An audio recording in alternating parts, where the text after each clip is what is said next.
বিয়ে হয়েছে মানে বাচ্চা নিতে হবে। যদি 1 বছরের মধ্যে বাচ্চা না নেওয়া হয় তাহলে পাড়ার লোকেরা বলতে থাকে এর বাচ্চা কখন হবে। যারা নিউ ম্যারিড কাপল তাদের উপরে প্রেসার ক্রিয়েট না করাই ভালো। তারা তাদের সময় সুযোগ বুঝেই বাচ্চা নেবে। কেন কি তাদের উপরে যদি এরকম দাবাও করা হয় তাহলে তাদের মাইন্ডের মধ্যে একটা চাপ সৃষ্টি হবে, টেনশন সৃষ্টি হবে, ফলে তারা কখনো ভালোভাবে বাচ্চাকে জন্ম দিতে পারবে না। তাই তাদের উপর প্রেসার ক্রিয়েট না করে তাদের উপরেই ছেড়ে দেওয়া ভালো। তারা কখন বাচ্চা নেবে, তারা কিভাবে তার বাচ্চাকে মানুষ করবে। তো আজকের ভিডিওতে আমি এই বাচ্চা নেওয়ার সঠিক পদ্ধতি, সঠিক এসব বলতে চলেছি। কিছু কোশ্চেন আমি রেডি করেছি যেগুলো তোমরাই আমাকে দিয়েছো, সেগুলো নিয়েই আমি তোমাদেরকে আজকে বলবো। কি আছে? ফার্স্ট হচ্ছে বাচ্চা নেবার বয়স কত, কিভাবে করবে, কতবার করবে, কোন সময়ে করবে। বাচ্চা নিতে গেলে কি দুইজনের একসাথেই হওয়া জরুরি? কোন দিন সবচেয়ে বেস্ট, কোন সময়, রাত না দিন, কখন করবে। তো এই কটা কোশ্চেনের আমি পুরো অ্যান্সার দিতে চলেছি। ভিডিওটা দারুণ ইনফরমেটিভ হতে চলেছে। ভিডিওটা কিন্তু কেউ স্কিপ করবে না। যদি আমার চ্যানেলে কেউ নতুন থেকে থাকো চ্যানেলটাকে সাবস্ক্রাইব করে দেবে। জানি তোমাদের অনেক কনফিউশন আমাকে নিয়ে, আমি কেন এরকম ভিডিও বানাই, আমি কি করি, আমি কোনো হেলথ প্রফেশনে আছি কিনা, সেসব আমি তোমাদের সাথে আলোচনা করতে চাই না। আর আমি কারোর সাথে কোনো আর্গুমেন্টে যেতে চাই না। আমি যেরকম আছি, যা আছি, আমি চেষ্টা করি তোমাদেরকে কিছু সেহি ইনফরমেশন দেওয়ার। এর মধ্যে আমি কি করি না করি সেটার কোনো মোল নেই। সেটা নিয়ে তোমাদের জেনে কোনো লাভ। তোমাদের যারা রিচ ফ্যামিলি আছো, যারা কিছু হলেই ডক্টরের কাছে যাচ্ছ, তাদের কাজে লাগবে না। কিন্তু যারা একদম পয়সা নেই, যারা কারোর কাছে যেতে পারছে না, তাদের জন্য আমার এই ইনফরমেশনগুলো। তো আর্গুমেন্টে আমি যেতে চাই না। তো চলো শুরু করা যাক। ফার্স্ট হচ্ছে বাচ্চা নেওয়ার বয়স। দেখো, বাচ্চা নেওয়ার অ্যাকচুয়াল বয়স হচ্ছে 20 থেকে 30। কেন 20 থেকে 30 বছর সবচেয়ে বেস্ট? এটা কিন্তু মেয়েদের জন্য। কেন? মেয়েরা যখন জন্মায় তারা কিন্তু 1 থেকে 3 মিলিয়ন এগ তারা ওভারিতে, এই যে ওভারি আছে, ওভারির মধ্যে নিয়েই জন্মায়। এবার যখন সে ছোট থেকে বড় হচ্ছে, যখন 10 বছর 12 বছরে তার পিরিয়ড চালু হয়েছে, পিরিয়ডের সঙ্গে সঙ্গে তার ডিম কিছু কম হতে থাকে। 20 বছরে গিয়ে তার ডিম দাঁড়ায় হচ্ছে গিয়ে 30 থেকে 50 হাজার। বাকি ডিম সেগুলো বেরিয়ে যায়। যখন 20 থেকে 30 হয়ে যায় তখন আরো কম হয়ে যায়। এবার 30 বছরের পরে গিয়ে তার ডিমের সংখ্যা অনেকটা কমে যায়। এখন যদি বলা হয় তাহলে কি 30 বছরে বিয়ে করলে বাচ্চা হবে না? হবে, কোনো দিক্কত হবে না। কিন্তু 20 থেকে 30 বছর হচ্ছে সবচেয়ে বেস্ট। তবে 40 পরে কিন্তু বাচ্চা নেওয়ার একদম সঠিক সময় না। কেন? 40-45-এ মেয়েদের মনোপজের টাইম আছে, তখন কিন্তু হয়তো 400 থেকে 500 ডিম বেঁচে থাকে। তো সেইখান থেকে কখন ডিম আসবে, কি আসবে জানা যায় না। তাই মনোপজের টাইমে বাচ্চা না হওয়ারই বেশি সম্ভাবনা থাকে। তবে ছেলেদের কোনো বয়স থাকে না। কেন? ছেলেদের যে স্পার্ম থাকে ওটা তার টেস্টোস্টেরনের উপরে নির্ভর করবে। ছেলেদের যত টেস্টোস্টেরন ভালো থাকবে তাদের স্পার্ম কোয়ালিটি তত ভালো থাকবে। সে ছেলেদের 40 বছরেও হতে পারে, 50 বছরেও হতে পারে। ছেলেদের পুরোপুরিভাবে তার টেস্টোস্টেরন হরমোনের উপর নির্ভর করে। তার জন্য ছেলেদের কোনো বয়স থাকে না। তো বুঝতে পারলে যে কোন বয়সে নেবে। এখন বলি কিভাবে করবে, কিভাবে করবে। এটা একটা খুব গুরুত্বপূর্ণ বিষয়। অনেকে বলে এই রকম টেকনিকে করো, এই রকম পজিশনে করো, এরকম ভাবে করো, তাহলে কিরকম করলে তাড়াতাড়ি বাচ্চা নেওয়া যায়। অনেকের ধারণা বাচ্চা নিতে গেলে ঠিকঠাক পজিশন লাগে, এইভাবে করলে তাড়াতাড়ি হবে, ওইভাবে করলে তাড়াতাড়ি হবে। কিন্তু দেখো, সায়েন্টিফিক্যালি কোনো পজিশন নেই, কোনো কারণ নেই যে এইভাবে করলেই হবে। দেখো, যেরকম ভাবেই করা হোক না কেন, এই যে ক্যানেল আছে মেয়েদের, এই ক্যানেলের কোনো রকম ভাবে যদি এই জায়গার মধ্যেও যদি যে ইটা আছে, শুক্রটা আছে, সেটা চলে যায়, তাহলে ও কিন্তু আস্তে আস্তে ভিতরে চলে যেতে পারে। তো যেই পজিশনেই করো না কেন, যেইভাবেই করো না কেন, জাস্ট এখানে ভেতরে যেতে হবে ক্যানেলের। এই যে ক্যানেলটা থাকে, এই যে ক্যানেলটা থাকে, ঠিক ক্যানেলের এই জায়গাটা, এই পজিশনটা, যেমন এই যে ক্যানেলের এইটুকুও যদি চলে যায়, তাহলে কোনোভাবে করো, কিছু ভাবে করো, তো বেবি আসবেই। তবুও সবাই বলে যদি মেয়েরা নিচে থাকে, যেমন মেয়েরা নিচে থাকলে এই যে ক্যানেলটা ঠিক ডাইরেক্ট ক্যানেলের মধ্যেই পড়ে, তাহলে এদিক ওদিক যাওয়ার সম্ভাবনা থাকে না। তাই জন্য বলা হয় যে মিশনারি পজিশন আছে, যেটা মেয়ে নিচে থাকে, ছেলে উপরে থাকে, সেই পজিশনে করলে তাড়াতাড়ি বাচ্চা কনসিভ করে। এখন হচ্ছে কতবার করবে, কোন সময়ে করবে। আয়ুর্বেদ বলেছে আমাদের যে 6 ঋতু আছে তার মধ্যে শীত ঋতুতে ছেলেদের শুক্রর পরিমাণ অনেক ভালো থাকে, মানে শুক্রাণুর যে কোয়ান্টিটি থাকে সেটা অনেক বেটার থাকে। তার জন্য ওই সময়টা বাচ্চা নেওয়ার খুব ভালো একটা সময়। যেমন ধরো এই অক্টোবর নভেম্বর নভেম্বর ডিসেম্বর এই টাইমটা। যদি কোনো ছেলে মেয়ের কোনো হেলথ ইস্যু না থাকে তাহলে কিন্তু এই শীতকালটা একটা বেস্ট টাইম। এটা কিন্তু ছেলেদেরও যেমন বেস্ট টাইম, মেয়েদেরও কিন্তু সেরকম বেস্ট টাইম। এখন বলি কতবার। যদি তোমরা রেগুলার করো তবুও কোনো প্রবলেম নেই, যদি তোমার একদিন পর একদিন করো তাও কোনো প্রবলেম নেই। তবে একদিন পর একদিন করলে তোমাদের যে শুক্রাণুর যে কোয়ান্টিটি থাকে সেটা অনেকটা বেটার থাকে, তাই একদিন পর একদিন করলেও কোনো প্রবলেম নেই। এখন বলি বাচ্চা নিতে গেলে কি দুজনের একসাথেই হওয়া উচিত? দেখো, বাচ্চা নিতে গেলে দুজনের একসাথে হওয়া উচিত কি না উচিত এটা কিন্তু একটা গুরুত্বপূর্ণ বিষয়।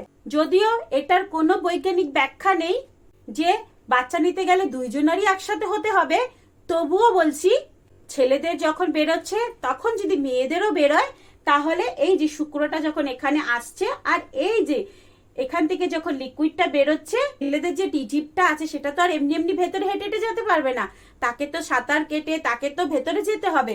তো মেয়েদের যদি লিকুইড ওই টাইমেই বেরোয় তাহলে ও একটা সাঁতার কাটার একটা লিকুইড পেয়ে যাচ্ছে, ও তাড়াতাড়ি ভেতরে প্রবেশ করতে পারবে। তাই বলা হয় ছেলেদের আর মেয়েদের একসাথে হওয়া খুব জরুরি, আর একসাথে হলে তাড়াতাড়ি হয়। তবে এটার কোনো বৈজ্ঞানিক ব্যাখ্যা নেই যে একসাথেই হতে হবে। যদি ছেলেদের যদি আগে হয় তাহলে এখানে তো থাকবেই, এ কিন্তু 72 ঘন্টা পর্যন্ত জীবিত থাকে ভেতরে, তাই কখনো লিকুইড পেলে ও ভেতরে ঢুকে যাবে। তাই এটা কিন্তু কোনো সায়েন্টিফিক রিজন নেই। তবুও বলছি দুজনের একসাথে হলে খুব ভালো হয়। কিন্তু তোমরা যদি মনে করো যে আমাদের বাচ্চা নেওয়ার জন্যই আমরা করছি, তাহলে কিন্তু ওই টেনশনে ওই স্ট্রেসে তাহলে কিন্তু একসাথে হবে না। জাস্ট একদম এনার্জেটিক ভাবে দুইজনে মিলন করবে, যা এমনি এমনি করবে, দেখবে দুইজনের একসাথে হয়ে যাবে। তাহলে কিন্তু তোমাদের অনেকটা সুবিধা হবে, তাহলে কিন্তু তোমাদের টাইমটাও ম্যাচ করে যাবে। তাই বিনা টেনশনে তোমরা মিলন করো, দেখবে তাড়াতাড়ি কনসেপ্ট করতে পারবে। এখন বলি কোন দিন সবচেয়ে বেস্ট। এটা কিন্তু একটা আরো বড় গুরুত্বপূর্ণ বিষয়। কেন? এটা পুরোপুরি ভাবে ডিপেন্ড করে মেয়েদের উপর, মেয়েদের যে পিরিয়ড সাইকেল হয় তার উপর। মেয়েদের তো আর সব দিন ডিম আসে না, মাসের যে কোনো একটা ডিম আসে, আর ওই দিনটাকে বলা হয় গোল্ডেন ডে। আর ওই যে ডিমটা আছে ওটা অনলি ফর 24 ঘন্টায় জীবিত থাকে, আর ওই 24 ঘন্টার মধ্যে যদি ছেলেদেরটা ভেতরে চলে যায় তাহলে কিন্তু প্রেগনেন্ট হওয়ার চান্স অনেক বেশি থাকে। যেই দিন ওভারি থেকে ডিমটা এখানে আসলো সেই দিন যদি এখান থেকে না ঢোকে তাহলে কি এই ডিমের সাথে হবে? তাহলে এই যে ডিমটা যে আছে এই ডিমের সাথে এটা কি ভেতরে যাবে বলো? তাই ওই দিনটা কিন্তু জানা খুব জরুরি। দেখো তোমাদের বলি, এইখান থেকে ডিমটা যখন এদিকে না বেরোয়, ফিলিপিন টিউবে যদি না আসে তাহলে তো আর সেদিন বাচ্চা হবে না। না কেন? এই ডিমের বয়স থাকে 24 ঘন্টা। যদি এই ডিমটা ফিলিপিন টিউবে চলে আসে আর সেই সময় যদি ছেলেদের এইটা ভেতরে যায় তাহলেই তো হবে। এবার যদি আগে হয়ে যায় তাহলেও হবে না, যদি পরে হয় তাহলেও হবে না। তাই ওই দিনটা তোমাদের জানা খুব জরুরি আছে। তো চলো তোমাদের এখন ভালোভাবে বলে দিই সেই দিনটা তোমরা কিভাবে বুঝবে। দেখো, তোমাদেরকে ওই দিনটা জানার জন্য আমি একটা ক্যালেন্ডার বানিয়েছি। মেয়েদের সাধারণত পিরিয়ড হয় 28 ডেজে, তো আবার অনেকের কিন্তু 30, 35-এও হয়, 31-এও হয়। এরকম নাকি সবার 28 ডেজে হয়, তবে বেশিরভাগ মেয়েদের 28ই ধরা হয়। তো কোনো মেয়ের যদি ধরো 1 তারিখে হয়েছে তাহলে কি হয়, 1, 2, 3, 4, 5, তার 5 দিন পর্যন্ত পিরিয়ডস থাকে, তাই তো? কিন্তু সবাই ধরে এই 5 দিনের পর থেকে, কিন্তু না, যেদিন থেকে তার পিরিয়ডস চালু হয়েছে সেদিন থেকে তাকে দিন কাউন্ট করতে হবে। তো সেদিন থেকে 28 ডেজে 28 দিন হয়, তাই তো? এবার তোমরা কি করে জানবে গোল্ডেন ডেজটা? এই 28 ডেজ থেকে তোমরা পিছন দিকে কাউন্ট করতে থাকবে। পিছন দিক দিয়ে 40 ডেজ হয় 15 তারিখে। এই 40 ডেজ বাদ দিয়ে তার আগের দিন মানে এই যে 14 তারিখে তোমরা গোল্ডেন ডে ভাববে। সেই দিন তোমার যে মিসেস আছে, তোমার যে পার্টনার আছে, তার ডিমটা এই যে ওভারি থেকে ফিলিপিন টিউবে চলে আসে। এখন বলি ধরো 14 ডেজ 14 দিনই আছে, হ্যাঁ 14 তারিখে তুমি করলে, কিন্তু তো তোমার মিসেসের পিরিয়ড সাইকেল 30 দিনে, তখন কি করবে, এই 14 তারিখের থেকে পিছনে 5 দিন, আর কারোর যদি 25 দিনে হয় তাহলে সামনের 5 দিনে করতে পারো, তাহলে কোনো অসুবিধা নেই। এবার ধরো তুমি কনফিউজ আছো যে আমার মিসেসের 28 ডেজেই কি হয়, তাহলে কি করবে, আগের 3 দিন ধরে নেবে, পরের 3 দিন ধরে নেবে। এখন বলি 3 দিন কেন ধরে নেবে, 14 তারিখে যদি ডিমটা বেরোয় তার লাইফ টাইম থাকে হচ্ছে কি 24 ঘন্টা। যদি 14 তারিখে আসে তাহলে 24 ঘন্টা থাকবে, তাহলে 15 তারিখে যদি তুমি করো তাহলে ডিম পেয়ে যাবে তোমার এটা, এ তো 72 ঘন্টা জীবিত থাকে না, তো তোমার ডিমটা পেয়ে যাবে, তাহলে পরের দিনেও কোনো অসুবিধা নেই। এবার যদি তোমরা 2 দিন আগে করো তাহলে কি হবে, এবার তোমরা যদি 12 তারিখে করো, 12, 13, 14, তো 72 ঘন্টা তো জীবিত থাকছেই, তাহলে 3 দিনও জীবিত থাকবে। এবার 14 তারিখে যখন ডিমটা বেরোবে আর এ তো জীবিত আছেই, তাহলে কোনো অসুবিধা হবে না। তাই আগে আর পরে 2-3 দিন তোমরা এক্সট্রা ধরে নেবে। এবার এছাড়াও তোমাদের একটা দারুণ জিনিস বলে দিই, যেটা তোমরা বুঝতে পারবে যে তোমার মিসেসের কোন দিন ওভিলিউশনের দিন আছে। এখন তোমাদেরকে বলি এছাড়াও কি করে তোমরা বুঝতে পারবে। এখন অনেক রকমের ওভিলিউশন কিটস পাওয়া যায়, মেডিকেলে গেলেই পেয়ে যাবে, সেটা নিয়ে এসে তোমরা কিন্তু টেস্ট করে নিতে পারো। ওটা একদম তোমাদেরকে পারফেক্ট ডেট দিয়ে দেবে, তোমরা সেই দিনই বুঝতে পারবে। এছাড়াও কোনো টেস্ট না করেও বুঝতে পারো মেয়েদের একটা শারীরিক চেঞ্জেস আসে। মাসের কোনো দিনে মেয়েদের পেটে ব্যথা হয়, হয় রাইট সাইডে ব্যথা হবে, না হলে লেফট সাইডে ব্যথা হবে। কেন, ওভারি দুই পাশেই থাকে, যখন রাইটের দিক দিয়ে আসবে তখন রাইটে ব্যথা হবে, যখন লেফটের দিক দিয়ে আসবে তখন লেফটে ব্যথা হবে। আর কি হবে, যখন ডিমটা আসে তখন কিন্তু এই যে ফিলোপিয়ান টিউব আর এই যে ক্যানেল, এরা কিছু লিকুইড পাস করে যেন এই ডিমটা ইজিলি বাইরে চলে আসতে পারে, তার জন্য এরা কিছু লিকুইড পাস করে, আর সেটা একদম তরল পদার্থ থাকে, চিপচিপা, একদম ট্রান্সপারেন্ট কালারের, আর প্রচুর পরিমাণে বেরোবে।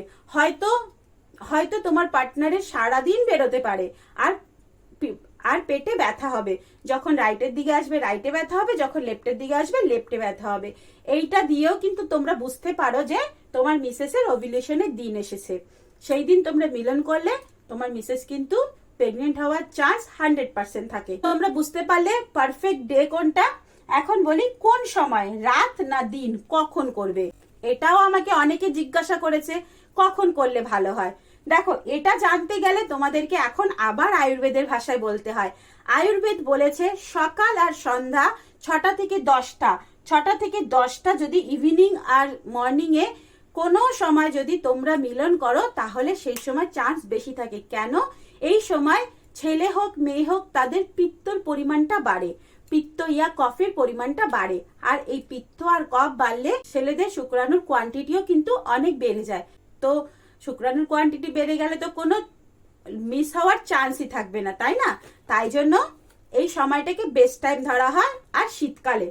ওকে, তবে একটা কথা বলি, যখন তোমাদের ভরপুর টাইম থাকবে তখন করাই বেস্ট, সে সকালে হোক বিকালে একটু টাইম নিয়ে করবে। তো বন্ধুরা, এত কিছু বলার পরে তোমাদের আরেকটু কথা বলে দিই, সেটা হচ্ছে দেখো, যেটা হচ্ছে কি বেস্ট পজিশন সেটা হচ্ছে মিশনারি পজিশন, যেটা মেয়ে নিচে থাকে ছেলে উপরে থাকে। যদি কেন এটাকে বেস্ট পজিশন বলা হয়, কেন মেয়েরা যখন নিচে থাকে তখন মেয়েদের ক্যানেলটা এরকম থাকে, আর ছেলেরা যখন উপর থেকে আসে তখন ডাইরেক্ট ওই ক্যানেলে পড়ে, তো এদিক আর এদিক হওয়ার কোনো চান্স থাকে। তাই ভেতরে পড়ার জন্য এই পজিশনটা খুব ভালো। আর যদি তোমরা পারো একটু নিচে পিলো দিয়ে নেবে, তাহলে যে ক্যানেলটা আছে সেটা একটু উপরের ডাইরেকশনে চলে আসবে। এটা কিন্তু তোমরা করতে পারো।